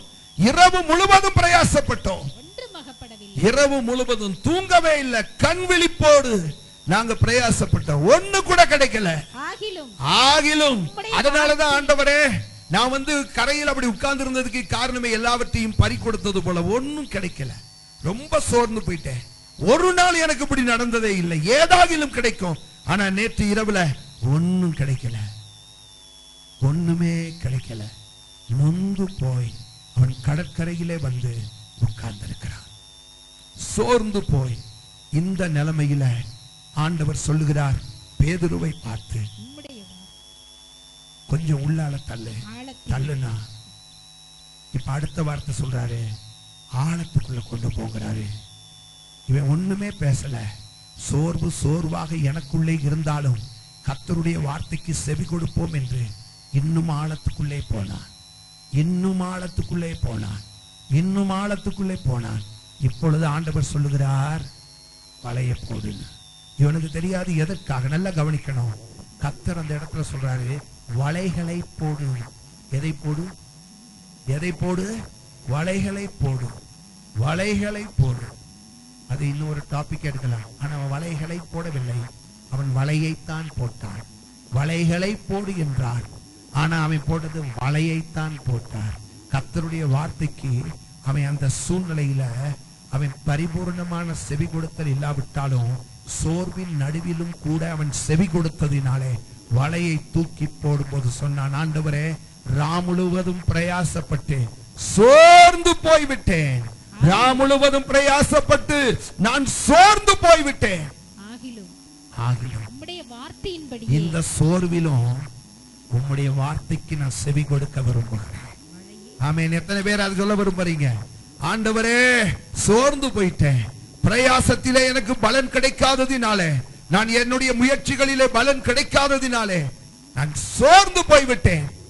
ஆகிலும் என்னுடைய சோர்வு உம்முடைய வார்த்தைகளுக்கு நான் செவி கொடுப்பதற்கு தடையா இருக்க கூடாது. ஆண்டவரே எனக்கு சோர்வாக இருந்தாலும் உம்முடைய வார்த்தைகளுக்கு நான் செவி கொடுப்பேன் என்று செவி கொடுத்தான். ஆமென். என்ன நடந்துச்சு? வலைகள் கிழிந்து போகத்தக்கதாக, வலைகள் கிழிந்து போகத்தக்கதாக, படகு மூழ்கத்தக்கதாக மிகுதியான மீன்கள், மிகுதியான மீன்கள். எதனால்? வெறுமையா சொல்லக்கூடாது, கீழ்ப்பிடிதலினால் என்று. சோர்வு இருந்த போதிலும் கர்த்தருடைய வார்த்தைக்கு அவன் செவி கொடுத்தபடியினான். சோர்ந்து போன ஆத்துமாவோடு இருந்த போதிலும் கர்த்தருடைய வார்த்தைக்கு அவன் செவி கொடுத்தபடியினாலே கர்த்தர் அவனை திரளாய் ஆசீர்வதித்தார். எப்படி ஆசீர்வதித்தார் தெரியுமா? மற்றவர்களுக்கு ஆசீர்வாதமாய் இருக்கக்கூடிய அளவுக்கு ஆசீர்வதித்தார். எலியாவை எப்படி தேசத்தின் செழிப்புக்கு கர்த்தர் ஆசீர்வாதமாய் பயன்படுத்தினாரோ, அன்றைய தினத்தில நீங்க கீழே வாசிச்சு பாத்தீங்கன்னா நிறைய பேர் அங்கே இருந்தார்கள். கரையில இருந்து அத்தனை பேரையும் கூப்பிட்டு அத்தனை பேர்களுக்கும் கர்த்தர் இவனை ஆசீர்வாதமாக வைத்தார். தேவன் இவனை ஆசீர்வாதமாக வைத்தார். தான் மட்டும் இல்ல, எலியா மட்டும் இல்ல, எலியாவின் நிமித்தம் தேசம் முழுவதும் செழிப்படைந்தது. பேதுரு மாத்திரமல்ல, சோர்வின் நடுவிலே கர்த்தருடைய வார்த்தைக்கு செவி கொடுக்க உங்கள் உள்ளம் ஆயத்தமாய் இருக்குமே ஆனால் நீங்கள் மாத்திரம் ஆசீர்வாதமாய் இருக்க மாட்டீர்கள். உங்கள் நிமித்தம் மற்றவர்கள் ஆசீர்வதிக்கப்படுவார். கர்த்தர் எதற்காக நம்மை ஆசீர்வதிக்கிறார்? ஆண்டவர் ஆபிரகாமுக்கு சொன்னார், நான் உன்னை ஆசீர்வதிப்பேன், நீ ஆசீர்வாதமாய் இருப்பாய். கர்த்தர் நம்மை ஆசீர்வதிப்பதற்கு காரணமே மற்றவர்களுக்கு ஆசீர்வாதமாய் இருப்பதற்காகத்தான். கர்த்தர் நம்மை எப்பொழுது ஆசீர்வதிக்கிறார் தெரியுமா? சோர்வின் நடுவிலே கர்த்தருடைய வார்த்தைக்கு செவி கொடுக்க நம்முடைய உள்ளத்தை திறந்து கொடுக்கும் போது. வேதத்துல நீங்க வாசிச்சு பாருங்க. வேதத்துல நீங்க வாசிச்சு போன மோசே என்கிற பக்தனை குறித்து நாம் பார்க்கும் போது அவனுக்கு சோர்வுதான். இந்த ஜனங்களை இவர்களுக்கு நான் எத்தனை நன்மை செய்தேன், இவர்களுக்காக நான் எவ்வளவு தியாகங்களை செய்திருக்கிறேன், இவர்களுக்காக நான் எத்தனை பாடுகளை சகித்திருக்கிறேன். ஆனாலும் கூட அந்த ஜனங்களை குறித்து மோசே சொல்லும் போது சொல்கிறார், வணங்கா கழுத்துள்ள ஜனங்கள் என்று. என்ன கழுத்துள்ள ஜனங்கள்? இப்படிப்பட்ட வணங்கா கழுத்துள்ள ஜனங்கள். ஒரு இடத்துல பாத்தீங்கன்னா மேரிபா என்கிற இடத்துல தண்ணீர் தேவைப்பட்ட போது ஜனங்கள் மோசையின் இடத்துல ஓடி வந்து முறுமுறுத்தார்கள். மோசே ஆண்டவரை பார்த்தான். கர்த்தர் அவனோடு பேசினார். கையில் இருக்கிற கோல் அப்படியே இருக்கட்டும், ஆனாலும் வாயை வச்சு நீ பேசினார். என்ன சொன்னாரு? வாயால் அந்த கண்மலையோடு நீ பேசி என்றார். அவன் என்ன செஞ்சான் தெரியுமா? சொல்லுங்க. அவனுடைய உள்ளமும் சோர்ந்து போய் தான் இருந்துச்சு. சோர்ந்த உள்ளம், அவனுடைய உள்ளம் சோர்ந்து போய் இருந்துச்சு. சோர்ந்து போன உள்ளம். ஏன்னு கேட்டா, நன்மைகளை இத்தனை ஜனங்களுக்கு ஆண்டவரே உம்முடைய வார்த்தையின்படி நான் செய்தோம். இந்த ஜனங்கள் எதை எடுத்தாலும் கொஞ்சமும் நன்றி இல்லாதவர்களாய் எனக்கு விரோதமாகவே செயல்படுகிறார்களே. சோர்ந்து போன உள்ளம். அந்த சோர்வுல பாத்தீங்கன்னா கர்த்தர் சொன்னாரு, பேசி என்று. கீழ்ப்படிய மனசு இல்லை. காரணம் என்ன கேட்டீங்கன்னா, சோர்ந்து போன உள்ளத்துக்கு கீழ்ப்படிய பொதுவா மனசு இருக்காது. புரியுதா? இப்ப அவன் கீழ்ப்படியாமல் என்ன செஞ்சான்? கண்மலையை பார்த்து பேசினாரு, அடிச்சுட்டான். நடந்த சம்பவம் என்ன தெரியுமா? அதுக்கப்புறம் அவன் ஆண்டவர்கிட்ட தன்னுடைய விண்ணப்பத்தை வைக்கிறான். என்ன விண்ணப்பம்? ஆண்டவரே கானானுக்குள்ள போக எனக்கு உதவி செய்யும் என்று. கர்த்தர் அவன் ஜெபத்தை கேட்கவே இல்லை. கர்த்தர் உன் ஜெபத்தை கேட்கணும்னு சொன்னா சோர்வாக இருக்கட்டும். உள்ளத்துல சோர்வுகள் ஏற்பட்டாலும் கர்த்தருடைய வசனத்துக்கு செவி கொடுக்க உனக்கு மனதில்லை என்றால் உன் விண்ணப்பங்களுக்கு கர்த்தர் செவி கொடுக்க மாட்டார். அந்த ஏசாயா 1வது அதிகாரம் 15வது வசனத்தின்படி நீ மிகுதியாய் ஜெபித்தாலும் உன் கைகள் ரெண்டையும் கர்த்தருக்கு நேராக விரித்தாலும் கர்த்தர் கேட்கவும் மாட்டார். உன் கைகளை அவர் பார்க்கவும் மாட்டார். கர்த்தர் உன் ஜெபத்துக்கு பதில் கொடுக்கணுமா? எத்தனை பேருக்கு கர்த்தர் உன் ஜெபத்துக்கு பதில் கொடுக்கணும்னு விரும்புறீங்க? பதில் கொடுக்காததுனால சோர்ந்து போகாதீங்க. நீங்க ஆண்டவர் பேர குறை சொல்லாதீங்க. ஒரு ரகசியத்தை புரிந்து கொள்ளுங்கள். உங்க வாழ்க்கையில சோர்வுகள் உங்க குடும்பத்தில ஏற்பட்ட சூழ்நிலைகளின் நிமித்தம் உண்டானது. எத்தனைதான் சோர்வுகள் வந்தாலும் கர்த்தருடைய வசனத்துக்கு செவி கொடுக்க உன் இருதயத்தை நீ திறந்து கொடுத்தால் கர்த்தர் உன் விண்ணப்பத்துக்கு செவி கொடுப்பார் நிச்சயமா. ஹல்லேலூயா. இப்ப முதலாவது காரியம், சோர்விலும் கர்த்தருடைய வசனத்துக்கு கீழ்ப்படிய செவி கொடுத்த ஒரு எலியா, அவன் தேசத்தின் செழிப்புக்கு அவன் ஒருவன் போதும் காரணமாயிருந்தான். Point number 2. இந்த 2 தம்பிமார்கள் ஏன் அங்க நிக்கிறாங்க? பார்த்து இடம் கொடுங்க. புதுசா வர்றவங்களுக்கு இடம் கொடுக்கணும். வந்தோரை வளவிக்கும் தமிழகம். அவங்களுக்கு பக்கத்துல இடம் பார்த்து எங்க இடம் இருக்குன்னு சொல்லி அவங்களை உட்கார வைக்கணும். பாயிண்ட் நம்பர் 2, 1 ராஜாக்கள் 18:36. அந்திப்பலி செலுத்தும் நேரத்திலே தீர்க்கதரிசியாகிய எலியா வந்து ஆபிரகாமுக்கும் ஈசாக்குக்கும் யாக்கோபுக்கும் தேவனாகிய கர்த்தாவே, இஸ்ரவேலிலே நீர் தேவன் என்றும் நான் உம்முடைய ஊழியக்காரன் என்றும் நான் இந்த காரியங்களை எல்லாம் உம்முடைய வார்த்தையின்படியே செய்தேன். உம்முடைய வார்த்தையின்படியே செய்தேன். எதன்படி? உம்முடைய வார்த்தை. பேதுரு என்ன சொன்னாரு? ஆகிலும் உம்முடைய வார்த்தையின்படி, ஆகிலும் உம்முடைய வார்த்தையின்படி. இந்த சம்பவத்தை நாம் பார்க்கும்போது இப்ப ஆகாப் ராஜாவை எலியா சந்திக்க வேண்டிய நிலைமை. கர்த்தர் சொன்னாரு, நீ போய் தேவனுக்கு முன்பாக உன்னை காண்பி என்றார். இவனுக்கு பயந்தான். உடனே ஒபதியா என்கிற அந்த ராஜாவினுடைய விசாரணைக்காரனை பார்த்து சொல்றான். அவன் வந்து அந்த ஒபதியா நல்லா கவனிக்கணும். ஆகாப் ராஜா துஷ்டமான மனிதன், ஆனாலும் கூட இந்த ஒபதியா என்பவன் பாத்தீங்கன்னா கர்த்தருக்கு பயந்த ஒரு மனுஷன்.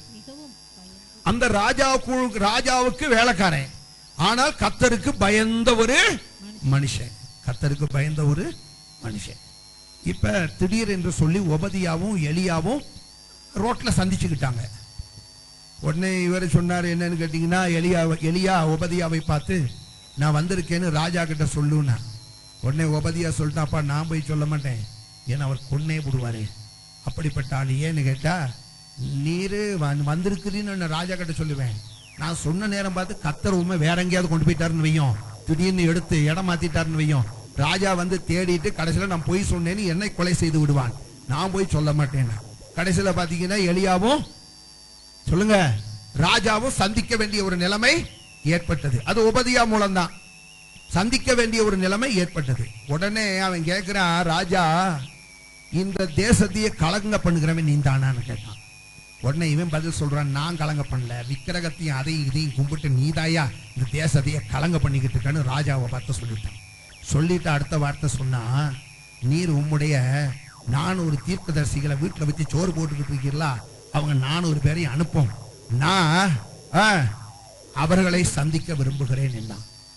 உடனே 400 பேர், இவன் சிங்கிள் தானே, அதனால ராஜா பாத்தீங்கன்னா 400 பேரையும் பிடிச்சு அனுப்பிட்டான். 400 பேரையும் பிடித்து அனுப்பிவிட்டான். இப்ப சிங்கிளா யார் பாக்குறா?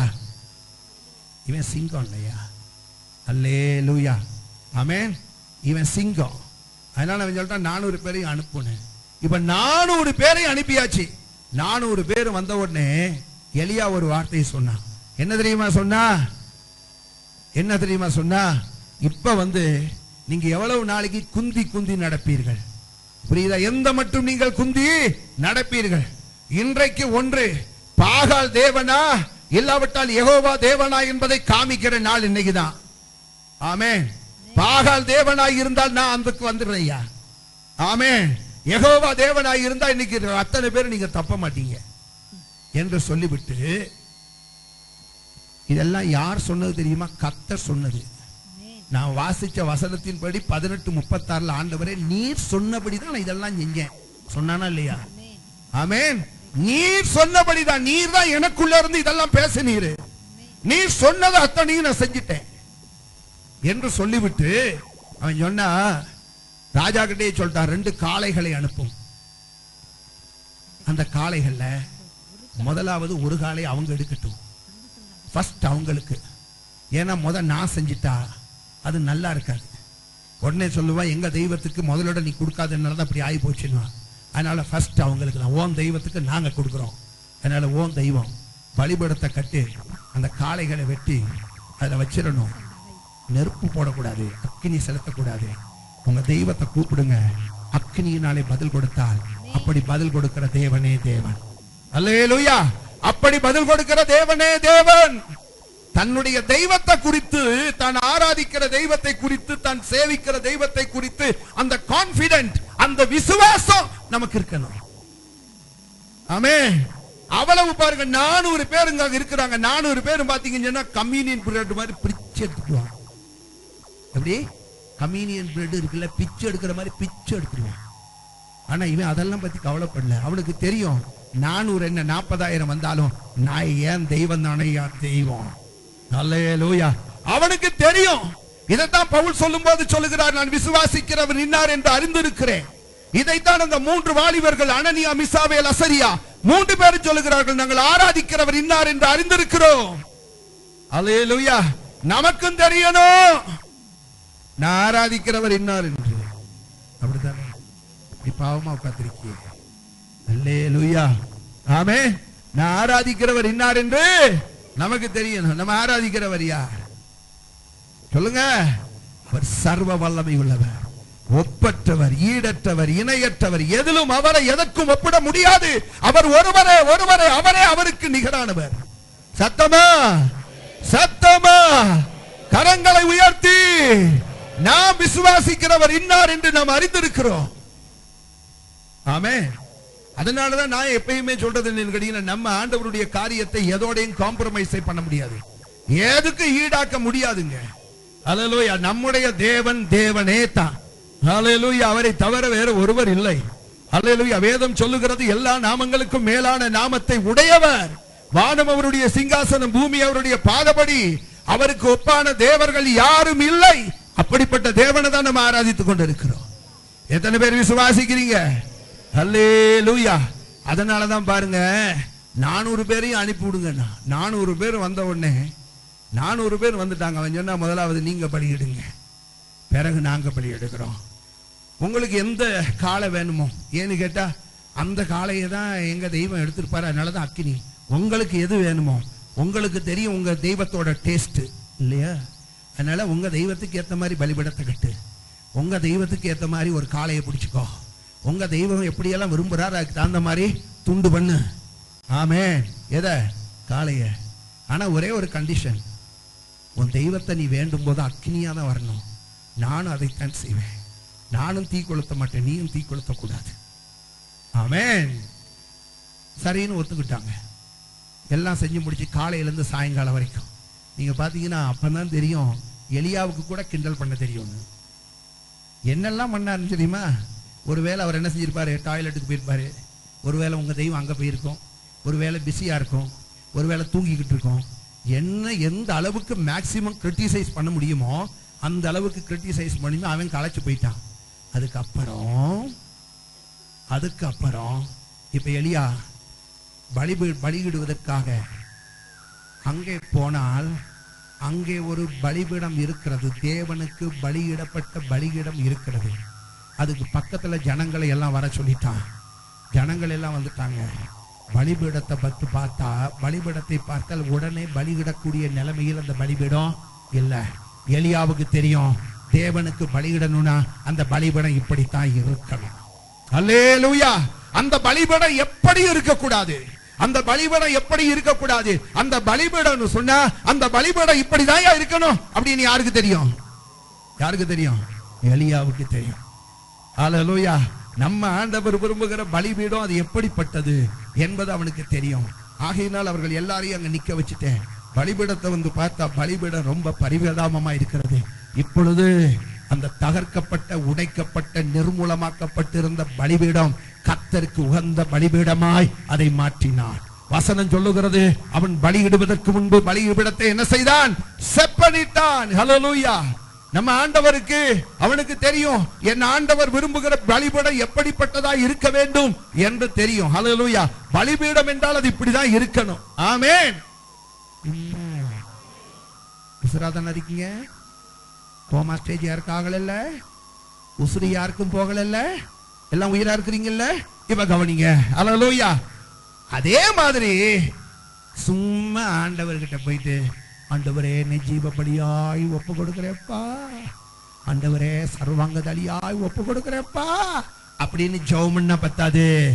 ஆண்டவருக்கு கொடுக்கிற பலி இப்படித்தான் இருக்கணும்னு உங்களை குறிச்சு உங்களுக்கு தெரிஞ்சிருக்கணும். அல்லேலூயா. ஆமென். எலியாவுக்கு தெரியும் பலிபீடம்னா இப்படிதான் இருக்கணும்னு. உங்களுக்கும் எனக்கும் தெரிஞ்சிருக்கணும், கிறிஸ்துவுக்குள் வாழ்கிற வாழ்க்கைனா இப்படிதான் இருக்கணும். என்ன என்ன அல்லேலூயா. என்ன நமக்கு தெரிஞ்சிருக்கணும்? கிறிஸ்துவுக்குள் வாழ்கிற வாழ்க்கைனா இப்படிதான் இருக்கணும். இப்படிப்பட்ட வாழ்க்கை எனக்குள்ள இருக்குமேயானால், ஆமென், எல்லாரும் என்ன சொல்ல போறாங்க? எலியாவின் தேவனே தேவன். எப்படியும் பலிபீடம் இருந்தால் ஜனங்கள் எலியாவின் தேவனே தேவன் என்று சொல்ல மாட்டார்கள். இப்படித்தான் இருக்கணும்னு அவன் இருந்தபோது எலியாவின் தேவனே தேவன் என்று சொன்னார்கள். ஹல்லேலூயா. இன்னைக்கு அநேகர் நம்மளோடு பழகுகிறவர்கள் நம்மை பார்த்து இவர்களுடைய தேவனே தேவன் என்று சொல்ல முடியாமல் இருப்பதற்கு காரணம் என்ன சொல்லுங்க பாப்போம். இப்படித்தான் இருக்கணும் அப்படிங்கிற உணர்வு நமக்குள்ள இல்ல. எல்லாரும் 10ஓடு 11 அத்தோட இதுவும் ஒண்ணுட்டு போறோம். எப்படி 10ஓட 11 அத்தோட இதுவும் ஒண்ணுட்டு போறோம். அப்படி இல்லையா? 10க்கு அடுத்தது 11 தான்.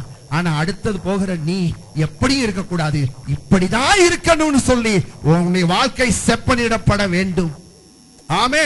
தகர்க்கப்பட்ட நிலைமையில எப்படியும் இருக்கலாம் என்று நினைக்க கூடாது. இப்படிதான் இருக்கணும், நான் இப்படிதான் இருக்கணும். இப்படி இருந்தாதான் ஆண்டவருக்கு உகந்த மனுஷனாய் இருப்பேன். என் நிமித்தமாக யெகோவா தேவனே தேவன், இயேசுவே தேவன் என்று ஜனங்கள் சொல்லுவார்கள். ஆமென். எப்படியும் இருக்கலாம் நினைக்க கூடாது. இன்னைக்கு உங்க வாழ்க்கையில செப்பனிடப்பட வேண்டிய நிலைமைகள் எது என்பதை பார்க்கணும். உங்க ஜீவியத்துல உங்க சத்துரு இன்னைக்கு உங்க மூளைக்கல்லை எல்லாம் தகர்த்து வைத்திருக்கிறான். இருக்க வேண்டிய இடத்துல நீங்க இல்ல, இருக்க வேண்டிய விதமாகவும் நீங்கள் இல்லை. ஆனால் உலகம் உங்களை பார்த்து கிறிஸ்தவர்கள் என்று சொல்லுகிறது. ஆனால் உங்களுடைய தேவன் தான் தேவன் யாரும் சொல்றதுக்கு இன்னைக்கு முன் வரல. காரணம் என்னன்னு கேட்டா, பலிபீடம் தகர்க்கப்பட்டிருக்கு. ஹல்லேலூயா. இன்னைக்கு தகர்க்கப்பட்ட பலிபீடம் நம்முடைய ஜீவியம் செப்பனிடப்படணும். ஆமென். கர்த்தர் விரும்புகிற பலிபீடம், கர்த்தர் விரும்புகிற வாழ்க்கை இதுதான் அப்படிங்கறத உணர்ந்து நம்முடைய பலிபீடம், நம்முடைய ஜீவியம் என்ன செய்யப்படணும்? செப்பனிடப்படணும். இப்ப செப்பனிட்டாச்சு. பாத்தீங்கன்னா கொஞ்சம் டைம் எடுத்தான். எதற்காக? செப்பனிடுவதற்கு. ஆண்டவர் விரும்புகிற வண்ணமாய் ஜீவிக்கணும், ஆண்டவர் விரும்புகிற விதத்திலே நான் இருக்கணும் என்று சொல்லி அதற்காக கொஞ்சம் டைம் எடுத்தான். ஆமென். ஆண்டவருக்கு பிரியமா ஜீவிக்கணும்னா அவர் விருப்பப்படி அவருடைய இருதயத்தை உணர்ந்து அதற்கு ஏற்றால் போல நம்மை மாற்றிக்கொள்வதற்கு கொஞ்சம் டைம் சொல்லுங்க. ஆகத்தானே செய்யும். அதனாலதான் சொல்றேன், கொஞ்சம் அவர் சமூகத்துல இருங்க, கொஞ்சம் அவர் சமூகத்துல இருங்க. இருந்து அவர் உங்களை குறித்து, இயேசு ராஜா உம் இதய துடிப்பை அறிந்து கொள்ளும் பாக்கியம் தாருன்னு பாடி பாடி பாடி பாடி உங்களை குறித்து அவர் என்ன நினைச்சிருக்கிறாரு, நீங்க எப்படி இருக்கணும்னு அவர் விரும்புகிறாரு, அதற்கு ஏற்றால் போல உங்களை நீங்க என்ன செய்யுங்க சொல்லுங்கய்யா. உங்களை கொஞ்சம் கொஞ்சமா மாற்றுங்க. புரியுதா? அதுக்கு நீங்க கொஞ்சம் டைம் எடுத்து அவன் பலிபீடத்தை செப்பனிட சில மணி நேரங்கள் ஆனது. சரி, இப்ப 37வது வசனம் முடிஞ்சது. அவ்வளவுதான். கர்த்தாவே நீர் தேவனாகிய கர்த்தர் என்றும் தேவரீர் தங்கள் இருதயத்தை மறுபடியும் திருப்பினீர் என்றும் இந்த ஜனங்கள் அறியும்படிக்கு என்னை கேட்டருளும். வேற ஒண்ணு பெரிய ஜெபம் இல்லையா? என்னை கேட்ட ரொம்ப சிம்பிள் ஜெபம். ஹல்லேலூயா. பலிபீடம் சரி பண்ணப்பட்டுருச்சு. ஆண்டவர் விரும்புகிற வண்ணமாய் வாழ்க்கை மாறிடுச்சு.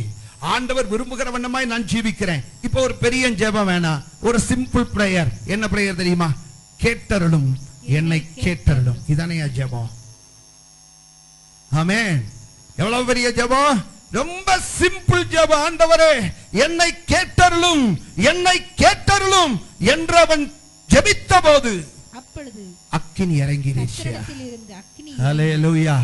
சின்ன ஜெபம். ஹல்லேலூயா. சிலர் நினைக்கிறாங்க ரொம்ப நேரம் பெரிய லெங்தி ஜெபம், நீண்ட ஜெபம், இப்படி எல்லாம் ஜெபித்தாதான் பதில் வரும்னு இல்ல. ஆண்டவர் சமூகத்தில் அதிகமான நேரத்தை செலவு பண்ணணும். ஆண்டவர் விரும்புகிற வண்ணமாய் முதலாவது உங்களை மாற்றுவதற்கு கொஞ்சம் நேரம் செலவு பண்ணணும். ஆமென். ஆண்டவர் விரும்புகிற வண்ணமாய், ஆண்டவருடைய இருதயத்துக்கு ஏற்ற வண்ணமாய் நாம் மாறுவதற்கு கொஞ்சம் டைம் எடுக்கணும். எல்லாம் டைம் எடுத்து முடிஞ்சுதா? இப்ப நீங்க ரொம்ப ஜெபம் பண்ண வேணாம். Very simple prayer.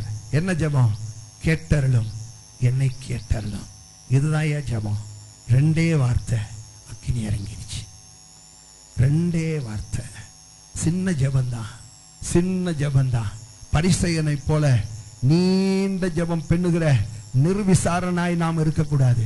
சின்ன ஜெபம். ஹல்லேலூயா.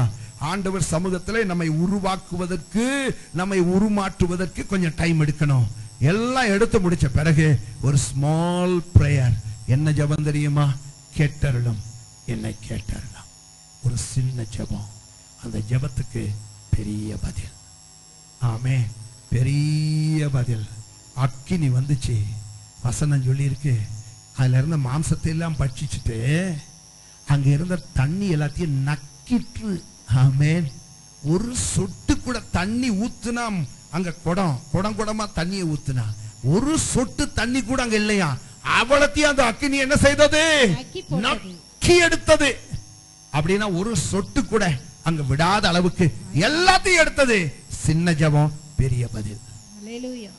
ஆமென். உடனே ஜனங்கள் எல்லாரும் சொன்னார்கள், கர்த்தரே தேவன். ஹல்லேலூயா. கர்த்தரே தேவன் என்று ஜனங்கள் உங்களை பார்த்து எப்பொழுது சொல்லுவார்கள்?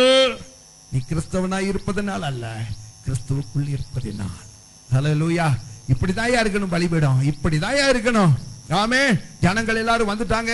சரி, இப்ப அவசரமா துண்டு துண்டா வெட்டி மேல வச்சு இறக்கும்னா ஒண்ணு இறங்காது. அவனுக்கு தெரியும், கர்த்தர் விரும்புகிற வண்ணமாய் பலிபீடத்தை மாற்றிவிட்டால் ரெண்டே வார்த்தை தான், அக்கினி இறங்க போகுது. ஆமே, ரெண்டே வார்த்தை தான், குட்டி ஜெபம். அந்த குட்டி ஜெபத்துக்கு கர்த்தர் வல்லமையான பதிலை பரலோகத்தில் இருந்து அவன் விரும்பின வண்ணமாகவே கர்த்தர் செய்தார். ஆமே. இந்த காலை வேளையில நம்மெல்லாம் பலிபீடங்கள் தான். ஆனா கர்த்தர் விரும்புகிற வண்ணமாய் நாம் இருக்கிறோமா என்று பார்ப்போம். ஒருவேளை கர்த்தர் விரும்புகிற வண்ணமாய் இந்த பலிபீடம் இல்லை என்றால் செப்பனிடுவது நல்லது, அதை சரிப்படுத்துவது நல்லது. நீங்க இத்தனை நாட்கள் வாரத்துல மாசத்துல 10 நாள் உபவாசம் போட்டு முட்டி உபவாசம் போடுறது நான் தப்புன்னு சொல்லல. அப்படி செவமணியும் பதில் கிடைக்கலனா இப்ப ஆண்டவர்கிட்ட நம்ம கேட்க வேண்டிய கேள்வி, ஆண்டவரே, நான் செப்பனிடப்பட வேண்டிய பகுதி ஏது? நீர் சொல்லும், நான் என்னை சரி செய்து கொள்ளுகிறேன். நீ சொல்லும், நான் என்னை சீர் செய்து கொள்ளுகிறேன் என்று சொன்னால் கர்த்தர் அதை உங்களுக்கு உணர்த்துவார். ஆமென். உங்களை நீங்கள் கர்த்தருக்கு உகந்த வண்ணமாய் நீங்கள் சீர் செய்து கொண்டால், செப்பனிட்டு கொண்டால், ரொம்ப எல்லாம் பதில் வேணாம் ஐயா, ஜெபம் வேணாம் ஐயா, ஒரு சின்ன ஜெபம், கேட்டறலும். அக்கினி இறங்கிச்சு. ஜனங்கள் எல்லாம் குதிச்சு சொன்னார்கள், கர்த்தரே தேவன். என்ன சொன்னார்கள்? கர்த்தரே தேவன்.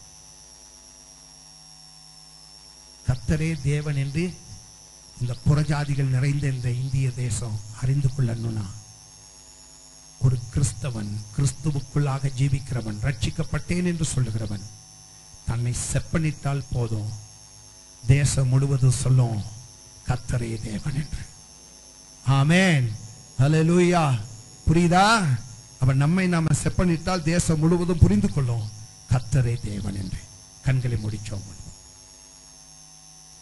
Praise God.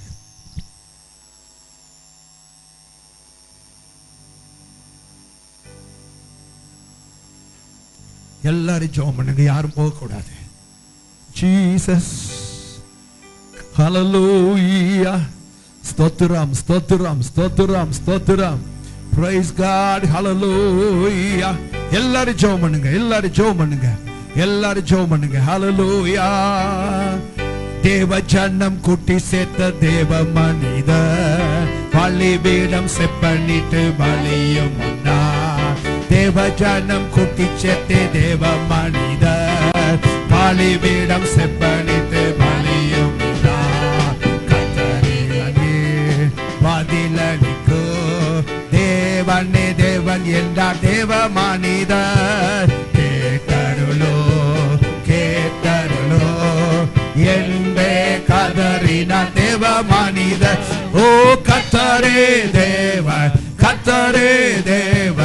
என்பே ஆர்ப்பரிப்போ. கர்த்தரே தேவன் என்பே ஆர்ப்பரிப்போ. கர்த்தரே தேவன் என்பே ஆர்ப்பரிப்போ. கர்த்தரே தேவன்